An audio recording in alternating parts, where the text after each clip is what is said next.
Salut les biquettes!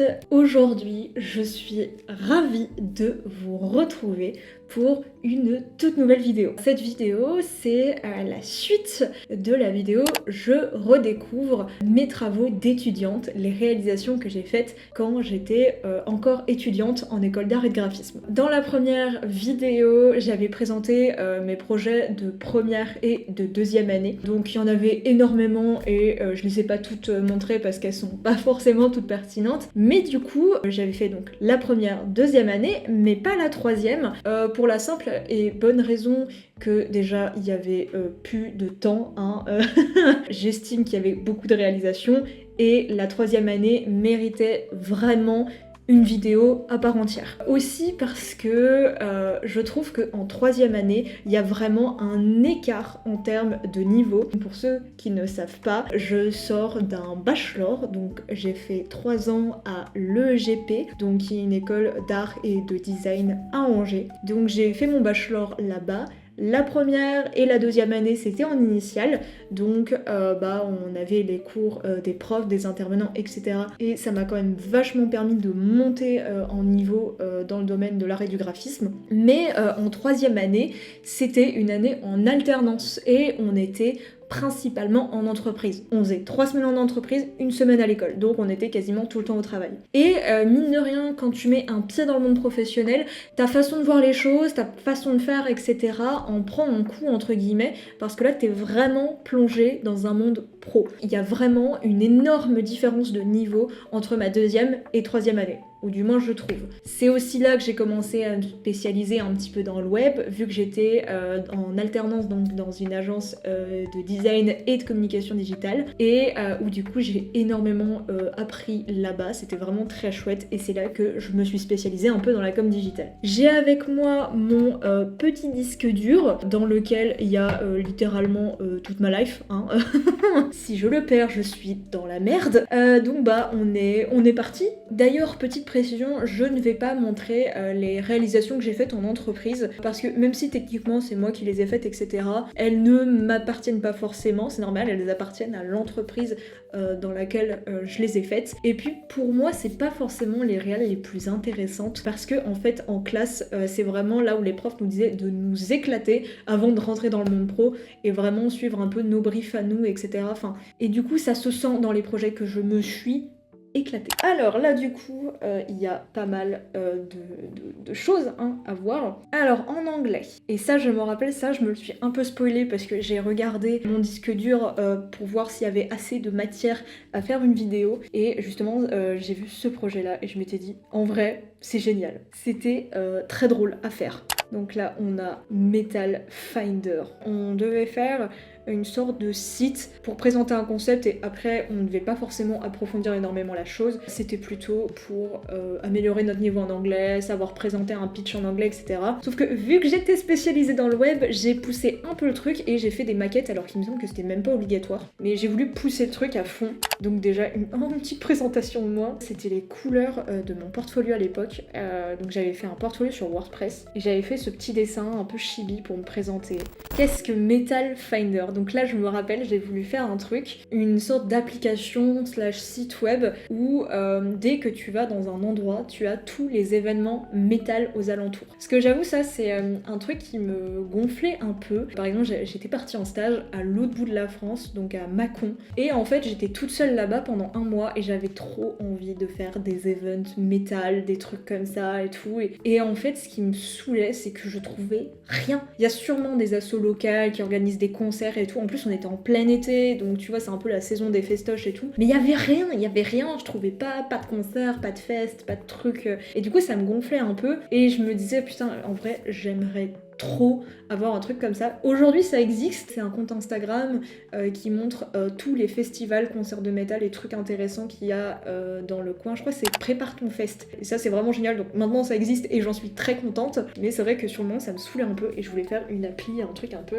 spécialisé. Donc c'était trouver les meilleurs concerts de métal en fonction donc, des artistes, des dates et des lieux. Ah oui, donc là j'avais fait les pages, la page d'accueil, le meilleur manière du métal proche de chez toi. En vrai, je suis plutôt contente de cette maquette. Elle peut clairement être améliorée hein, sur plein de points parce qu'elle est assez simpliste. Et là, du coup, j'avais fait une petite maquette avec par exemple tous les trucs dans le coin en fonction de ta localisation et tout. Et donc ensuite, j'avais fait une page Looking for a Metal Show. For sure. Et là, Hellfest 2024. J'ai fait cette édition avec mon père et mon copain à l'époque. C'était génial. Et en gros, t'as toutes les infos, genre un festival, la date, le lieu, les prix. Bon là maintenant c'est plus élevé. Hein. Lol. Beaucoup d'affection pour ce premier projet. C'est mignon, tu sens la passion et tout, et une passion qui ne me quitte pas, qui ne m'a jamais quitté finalement. Ok, donc ça c'était Metal Finder, et après le reste, Community Management Duality. Ça je me rappelle extrêmement bien de ce projet, parce qu'en plus, ce qui est très drôle, c'est que ma prof de Community Management à l'époque, c'était Bertille. Vous l'avez vu maintes et maintes fois sur ma chaîne YouTube, et aujourd'hui c'est drôle de se dire qu'avant c'était ma prof, et aujourd'hui on travaille ensemble. Je suis sa cliente et elle est ma cliente. On est un peu associés en quelque sorte, et je me rappelle, on avait fait un projet. Le brief du projet. Ah bah attends, on a les consignes, comme ça va me rafraîchir un peu la mémoire. Donc c'était d'imaginer une entreprise qui vend des produits physiques ou des services. On devait forcément avoir toute une strate de com. Donc je me rappelle, elle nous avait dit passez pas trop de temps sur la charte graphique, c'est pas le plus important, sauf que personne n'avait respecté ce truc là et tout le monde avait poncé la charte, parce que forcément t'as envie de partir avec un bon matériau. Si t'as un logo, une charte graphique nul, t'es pas inspiré pour faire un site, pour faire des réseaux, etc. Et c'était vraiment un truc qui était trop cool et qu'on avait poussé à balle. On avait bossé tous les deux sur le projet, parce que moi je voulais faire un truc dans le monde du métal, et justement la personne avec qui j'étais en groupe, lui voulait faire un truc un peu branding vêtements, et du coup on a mélangé nos deux idées, sachant que lui aussi aime bien tout ce qui est métal, rock, etc. Et on a créé Duality, qui est une marque de vêtements qui s'adresse à la fois aux gens qui sont bien ancrés dans le métal, etc. Mais on avait quand même aussi de faire des collections un peu plus accessibles pour ceux qui sont un peu plus rock ou qui découvrent un peu le milieu. Et le résultat était trop cool. Enfin vraiment, j'avais kiffé faire le projet, c'était génial. Duality, justement, le nom, ça venait du fait que on s'adresse autant aux personnes qui sont vraiment à fond dans le métal depuis des années, qui sont un peu dans des délires plus hardcore, qui ont un peu plus poncé le truc, que les gens qui découvrent avec du thrash, du power, qui découvrent un peu. Et justement on avait un peu cette dualité de à la fois des fringues un peu plus soft, que des fringues où vraiment on pousse le délire à fond, donc t'as cette dualité. Et c'est aussi une référence à Slipknot, parce que c'est aussi avec Slipknot que j'ai découvert le métal. Enfin techniquement j'ai découvert avant avec mon père qui me faisait écouter Metallica, Motley Crue, Skid Row et plein de références comme ça, mais j'ai vraiment commencé à poncer le métal à fond avec Slipknot, et donc c'est un peu une référence à leur musique Duality. Ouvrir le monde du métal au grand public et proposer des produits de qualité aux habitués du métal. Donc ouverture, élégance et qualité. On avait fait toute une analyse SWOT, enfin il y avait tout un délire marketing derrière. On avait analysé la concurrence, donc Rock à Gogo, EMP, donc Crève Closing. Le logo, c'était la personne avec qui j'étais qui s'en est chargée. Il a fait un taf monstrueux, donc il a fait plein d'essais, etc. Et au final on est parti sur Duality. Donc c'est une typo qui rappelle un petit peu celle des Guns. C'est pour ça on a un peu aimé ce truc là, il l'a retravaillé, etc. Mais il me semble que c'était quand même en termes de typo très inspiré des Guns N' Roses. On avait fait un côté un peu plus sombre justement pour marquer le côté dualité, avec le côté un peu coulant, etc. Et il avait fait des mock-ups. Du coup lui était beaucoup plus chargé de tout ce qui était charte graphique, etc. À deux on faisait un peu les illustrations, et moi j'étais beaucoup plus dans la partie digitale. Alors ça c'était fou, parce que la personne avec qui j'étais avait du coup une presse à sérigraphie. On a fait nos propres t-shirts et on les avait sérigraphiés. Bon, pour les tests on avait acheté des vieux t-shirts à une qualité de merde juste pour les photos, et du coup ça rendait archi bien. Et on avait fait plusieurs t-shirts et on avait fait un shooting photo, on s'était chauffé, genre vraiment pour vous dire à quel point j'étais à fond dans le projet, et lui aussi. Là on arrive dans les collections, donc Duality classique avec le logo et un peu un t-shirt en mode stonewash. Et là on avait fait une collection cult. On pensait faire des collections un peu tous les ans, etc. Et là c'était la première collection, donc la collection Cult, avec 3 t-shirts différents qui correspondent un peu, pas forcément à des péchés capitaux, mais je saurais plus l'expliquer. Mais là par exemple on a le premier, donc The Observer, donc avec le logo spécial Duality Cult, et derrière j'avais fait l'illustration. Ensuite on avait The Devourer, donc un peu le dévoreur de monde, donc une sorte de créature qui tient le monde entre ses mains, etc.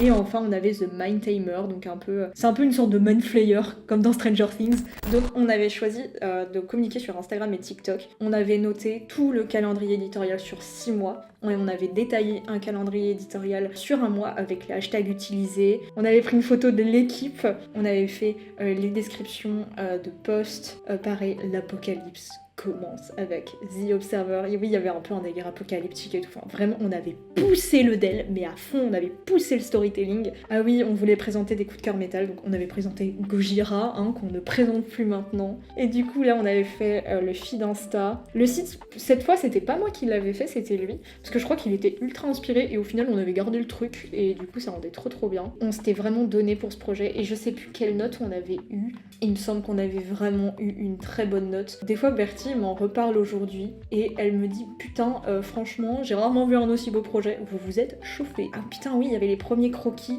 mais en fait ça passait pas forcément en sérigraphie. Donc on les avait réadaptés pour que ce soit plus en flat design. On avait fait, du coup là on sentait que c'était beaucoup plus en flat design, on avait retravaillé un peu tout ça. Je suis toujours archi fière de ce qu'on a fait sur ce projet, parce que vraiment, quand tu fais un projet à fond et que tu es passionné, ça se voit. Je le dis très souvent, que quand tu communiques sur les réseaux avec passion, ça se voit et ça marche bien. Et là c'est la preuve que genre, ça marche bien. Il y a évidemment des choses à peaufiner, mais ce projet, je suis extrêmement fière de ce projet. Infographie... Ah putain, ça aussi je me rappelle, et j'ai fait une vidéo YouTube dessus d'ailleurs. J'ai fait une vidéo YouTube où je refais un site internet que j'ai fait quand j'étais en études, et j'avais refait le site internet de Bulle de Sèvres, qui était une sorte de marque fictive qui vend des produits de beauté respectueux de l'environnement, etc. Et donc avec la présentation du logo, donc moi j'avais fait la petite mascotte, et du coup le logo c'était pas moi qui l'avais fait, c'était du coup une camarade, parce qu'on était en groupe de 4 ou 5, et du coup j'avais fait le petit chat avocat. La papeterie, c'est pas moi qui avais fait la papeterie, mais franchement c'était cool, avec les trucs de morphine comme ça, j'aime bien. Et le digital, là du coup c'était moi qui m'en chargeais, donc j'avais fait les réseaux sociaux et le site internet. Et donc le site internet que je présente dans la vidéo YouTube et que depuis j'ai refait. Si vous voulez voir le avant-après, je vous mets ça quelque part par là. Les réseaux sociaux, à l'époque je voulais essayer de faire un peu tout ce qui était quadrillage et tout. Bon, je m'étais pas trop donné, j'avais pas fait le profil à fond. On sent que je me suis améliorée depuis. Page d'accueil, donc c'est cette page que j'ai refait dans ma vidéo YouTube. J'avais aussi fait donc la version responsive, donc adaptée sur téléphone, très important. Et une page produit, qui est pas forcément complète parce qu'en fait, en cosmétique, c'est beaucoup plus strict. Faut mettre vraiment, je crois, tous les ingrédients, etc., les allergènes. Enfin, de base, c'est beaucoup plus complexe à faire une page comme ça, et je savais pas trop à l'époque, mais aujourd'hui, je le sais maintenant, et heureusement, comment faire un bon e-commerce.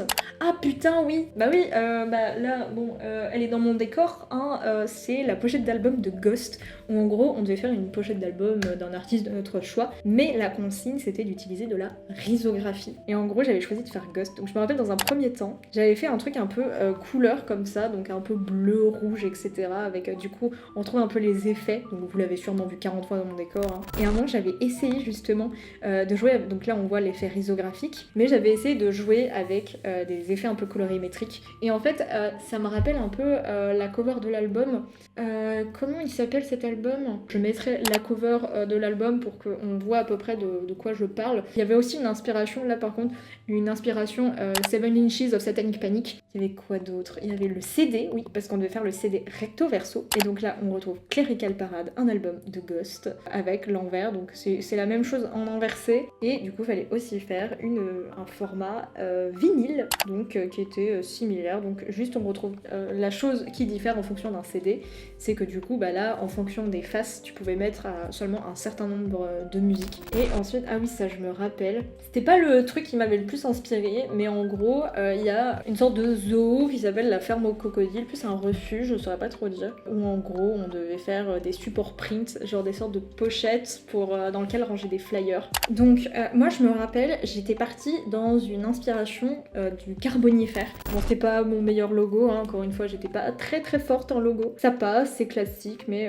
j'aurais pu faire 10 fois mieux. Donc là, il y avait un peu une inspiration de œil de crocodile. On retrouve un peu la forme des écailles qui suivent la forme des écailles de l'œil d'un crocodile. En soi, il fonctionne, mais il aurait pu être mieux, en gros. Ah oui, ça je me rappelle, oui. Parce que ça, du coup, c'était les fiches qu'il devait y avoir dans des sortes de porte-documents. On avait un brief avec, du coup, les textes à ajouter, etc. Les choses qu'on devait absolument mettre. Et du coup, j'avais fait un truc avec des petits crocodiles. avec les infos, avec une texture un peu crocodile, peau de croco derrière, avec on retrouvait un peu les fougères, référence au carbonifère. En vrai ça va, hein, ça passe, hein. Moi je vois ça, bon je pourrais améliorer, genre par exemple là les écarts, j'aurais pu faire largement mieux. En vrai ça va, hein. Enfin moi je vois ça dans un zoo, ça me choque pas. Hein. Et du coup justement les fameux porte-documents c'était une tannée à imprimer. Et ouais c'est ça, on devait faire un porte-document recto verso, donc avec des informations. Donc je crois qu'il y avait aussi des oiseaux, donc d'où le fait que j'ai mis des petits piou-piou. Après je crois qu'en termes d'impression et tout, ça marche pas le mieux, j'étais pas la plus forte en impression. Ensuite le cours de marketing. Ah oui, punaise. Bah ça, après c'était beaucoup plus le côté marketing. Je me rappelle, donc ça j'avais fait ça encore avec la même personne avec qui j'ai fait Duality, parce qu'on a adoré taffer ensemble. Et en fait moi du coup j'étais plus dans ce projet-là, je m'étais beaucoup plus chargée, il me semble, de la partie stratégique, avec tout ce qui était rétro-planning, la stratégie de com, avec les objectifs, la cible, les moyens médias pour toucher donc notre cible. Et en gros, on avait fait un nouveau logo. Donc je me rappelle à l'époque, elle était même pas annoncée, on imaginait déjà la Switch 2. Maintenant, elle est dans mon salon. Et du coup, la personne avec qui j'étais avait fait une interface. Et du coup, il avait imaginé une interface qui, franchement, est très cool. Hein. Moi, je l'aurais vu comme ça sur l'eShop. Ça, je me rappelle, putain, il avait modélisé en 3D une Switch. Et en vrai, c'est pas déconnant, hein. Parce qu'aujourd'hui, ça ressemble un peu à ça, la Switch 2, avec le truc qui prend toute la place. Et du coup, on avait fait une affiche Nintendo Switch 2. En vrai, l'effet contre-plongée, là, comme ça, il rend pas forcément bien. En vrai, un peu visionnaire, hein. Un peu visionnaire, parce que l'écran et tout ressemble un peu. Bon, les manettes, c'est pas ça, mais... En plus, à l'époque, elle était même pas annoncée. Mais tout le monde s'en doutait, hein, qu'il allait y avoir une Switch 2. Hein. Mais c'est drôle. C'est très très drôle. Et... Oh putain, le CV vidéo, ça me dit un truc, ça. Salut, moi, c'est Alexandra. J'ai 20 ans et il y a quelques années, j'ai décidé de me lancer dans le design graphique pour mettre à profit la créativité qui m'anime depuis que je suis toute petite. Enfin, plus petite que maintenant. J'ai une voix très bizarre dans cette vidéo. J'avais chopé vraiment une maladie de merde qui fait que j'avais la gorge ultra encombrée et je parlais du nez. Du coup, on sent dans la vidéo que j'en chie pour parler. Où j'ai pu développer ma capacité à communiquer avec des clients. J'ai également affiné mes compétences créatives et techniques à travers toutes ces expériences. J'occupe mon temps libre en dessinant, en explorant la nature pendant des heures, en écoutant du rock et du métal, et en câlinant mes petites boules de poils. J'espère que ce CV vous aura donné envie de travailler avec moi. En vrai, c'est mignon, parce que oui, l'objectif c'était peut-être après la 3e année d'avoir un CV vidéo. Et là, il y a c'est tout choupi, c'est trop mimi. Et là, bah du coup, cours de web. Et du coup, pareil, on devait faire un logo vite fait et faire un site et tout qu'on devait après faire sur WordPress, sans extension. Je me rappelle, mon prof voulait pas que j'utilise Elementor. Et donc là, on avait donc le logo. Et c'était un travail de groupe, je me rappelle, on était 2 ou 3. Et du coup, on avait fait des maquettes. Ah ça, je pourrais la refaire aussi. Hein. Donc une maquette donc de Bubble Matcha. Donc c'était un site où on pouvait acheter des bulles de matcha, des goûts de thé, etc. Bon, par contre, j'avais eu la flemme de détourer 40 trucs de matcha. Donc j'avais fait un truc comme ça. C'est pas terminé quoi. Parce que là du coup on retrouve les mêmes photos. J'avais pas fait les icônes encore. Avec une page catégorie, encore une fois, avec du coup les différents goûts matcha. Donc avec la saveur, le prix, la quantité. Donc avec un petit bouton ajouter au panier. Et une page produit. Oh, qui est mignonne en vrai. Donc avec les photos, le sac thé matcha. C'est mimi. Ça va, moi j'aime bien.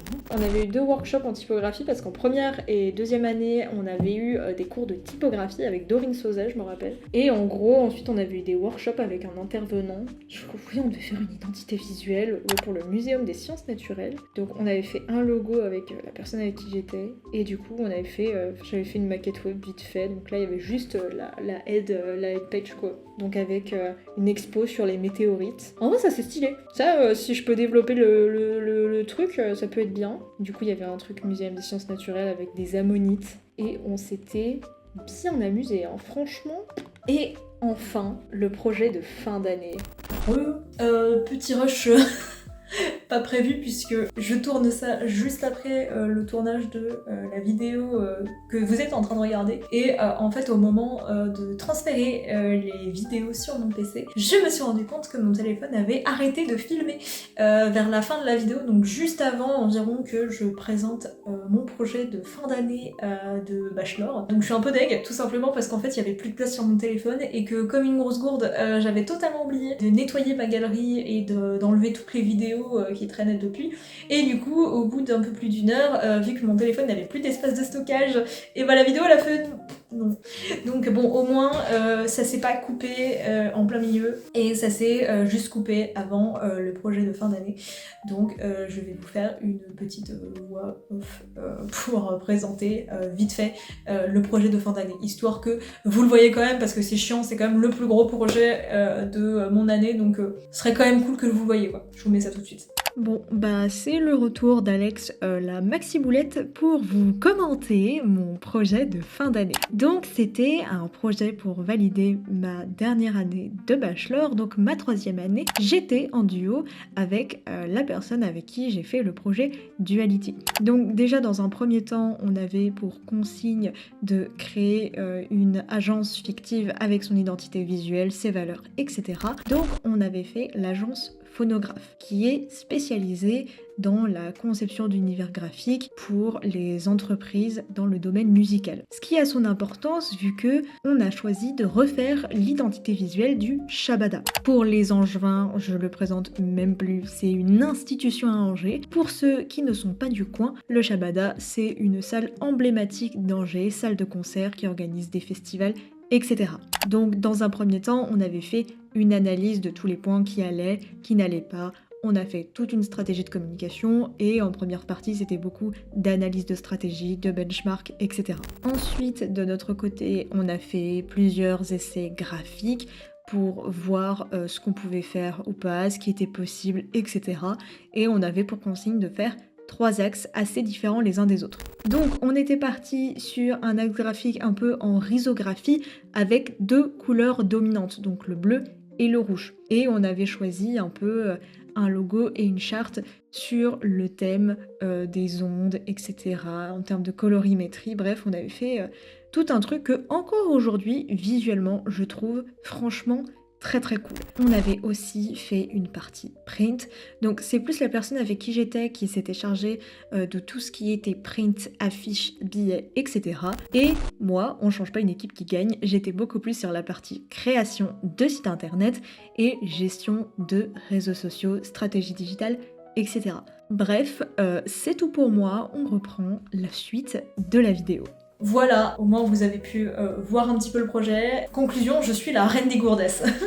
Voilà, donc je vais refaire ma petite outro, vu que je l'avais fait dans le rush précédent, mais on va recommencer tout ça. J'espère que vous avez aimé cette vidéo, que vous avez apprécié la regarder autant que j'ai aimé la tourner et redécouvrir mes projets d'études. Si vous voulez voir mes réalisations de première et deuxième année, je vous mettrai le lien en description de ma vidéo où je redécouvre mes projets d'études, donc de première et de deuxième année. Sur ce, je vous remercie si vous êtes encore présent sur cette vidéo. N'hésitez pas à la liker et à vous abonner. Et sur ce, je vous dis à la prochaine.